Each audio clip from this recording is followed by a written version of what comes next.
This week in post, giving yourself a post-processing hall pass to try something new.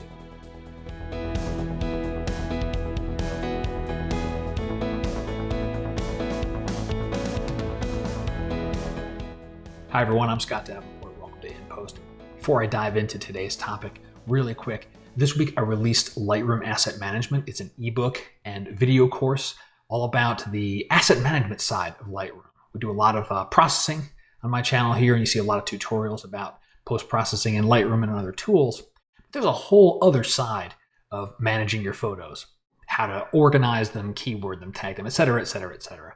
If you're looking for something like that and want to get more control over your catalog, have a look at this course. I think you're going to like it.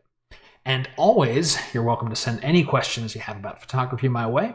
Love to hear from you. You can leave comments on the video or contact me directly through my website. With that out of the way, let's talk about this week's topic, the idea of a post-processing hall pass.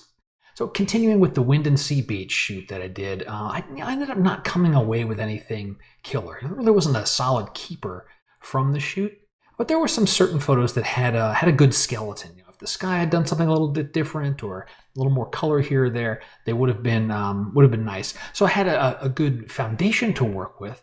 And these are the kind of shots that I'll use to let myself experiment. Go try something different, play with a filter that I might not have normally done, or just do a lot of what-if games, you know, so giving yourself that latitude to say, let me just go play with this image, knowing that you're not going to necessarily be putting it in your portfolio or putting it up on your website, or maybe you're never going to share it with the world. It becomes your own personal learning experience. So let's turn over here to Lightroom. I've got the image loaded. And so the bones of the picture I like. You know, I've got the nice foreground element here. These waves are looking really cool. A little bit of a hint of the sunset there. It just, the image fell flat. The color didn't happen. So just started to play. Went through my normal stuff here, straightened the image, and then I cropped and brought it in really tight. So I'm gonna hit enter on that. And this just felt a little more natural. And I did like keeping this little tiny bit of tree over here to give the scene some level of scale. Spot removal, that's going to be pretty unexciting. You won't see much happen there. White balance. So normal things here. Let me open up that basic panel. You can see the white balance. Warmed up the photo a little bit. Changed the tint ever so slightly. Tone and presence, that's really where most of the work in the basic panel happened. Really opened up those shadows. So far, all of this stuff is pretty much what I would normally do with the image.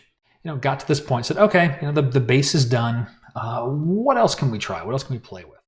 So I went into split tone. I said, all right, what can we do here? Let me open the split tone panel. And this was, the idea was, what about taking this in a warmer, a little slightly more orangey direction?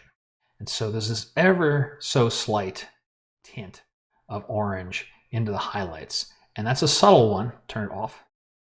And wait a couple seconds here, and then turn it back on. Pay attention to the sky and the foam in the water. You're going to see that brighten up just a little bit.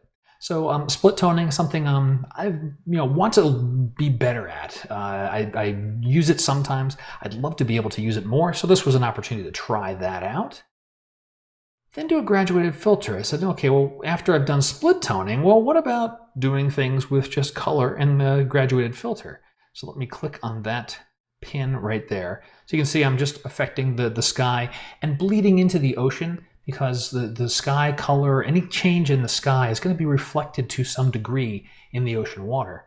And what I'm doing here is really just kind of warming it up a little bit. So just a little bit more warming there. Again, tinting things more toward orange. I started to get into vignetting at this point, very subtle adjustment brush. This was just to kind of highlight some of the surf here. Hit that. Where's my pin? There it is. Hover on that. So you can see just painting over that foreground of the surf. Trying a little bit of selective sharpening. See if I can make those fingers of water a little crisp. From here, I really just started to, I kind of paused at this point and said, all right, well, then what do I have here? And it looks all right. It's okay. But what about trying something different? And I started to think about, maybe a vintage feel, a faded feel, something like that. I said, well, let me bring this into OnOne and play around with some of the filters that I don't normally use. So let me get over into OnOne and show you a handful of other things that I just tried out. So in OnOne effects, starting off with bleach bypass. Now this is a filter I don't use very often. And when I do, I like to use it to really brighten up the image. And that bleach part of the filter, I think of using it and kind of fading it. So, very quickly, this becomes a very different image. I'm going to turn that off and back on again. It's a lot softer. The sky is effectively gone. It's really almost blown out. And added this very warm tint to the image overall. I played around, brightness, I really moved up a whole bunch and just tinkered with these sliders here a little bit to just get something that felt pretty good. Moving on, then I added a texture layer. So let's hit that. And this is a subtle touch. This is pretty hard to see in the video. Let me toggle it off and on. You're seeing it brighten up a little bit. I used a cloud texture from one of my texture packs. So it's adding a very slight bit of dimension. Let me see, did I do anything in the blending options there? Kind of protected the shadows there just a little bit, not a whole ton. So I didn't really have too much happen to these foreground. Now this is actually a rock covered in sand, but mainly just playing. I really can't give you a concrete, I did this for X reason, because this was an experimentation shot.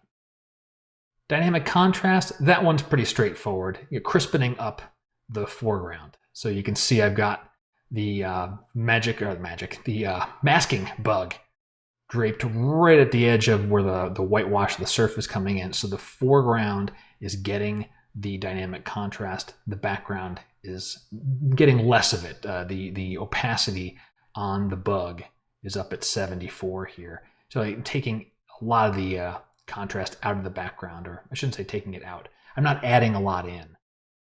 Then lens flare. So this was another one that I don't normally use this very much. Well, actually, let me put that bug back on there. So centered it directly on the sun, and the effect itself is very, very small. So this inner circle, that's where the filter is really being applied. And the outer circle, which is this gigantic space from the dashed line all the way to here, that's the fade, the graduated fade of it. And so you can see the before and after effect, that and that. It's just kind of adding a little more, mystery, a little more, warmth, ethereal feel. And this became kind of fun. And in the end, I kind of like what I ended up with. So I'm going to hit the / key. This is what I brought out of Lightroom. And then this is what I ended up with. It's a very different photo. And I kind of like it. It's certainly not a representation of reality at all. It's this orangey kind of, afterglow. It gives me a feeling of something that's, just, I don't know, days the old of past, maybe even a faded photograph you might find in a shoebox. So the tip of the week is to give yourself permission to experiment. Give yourself that post-processing hall pass.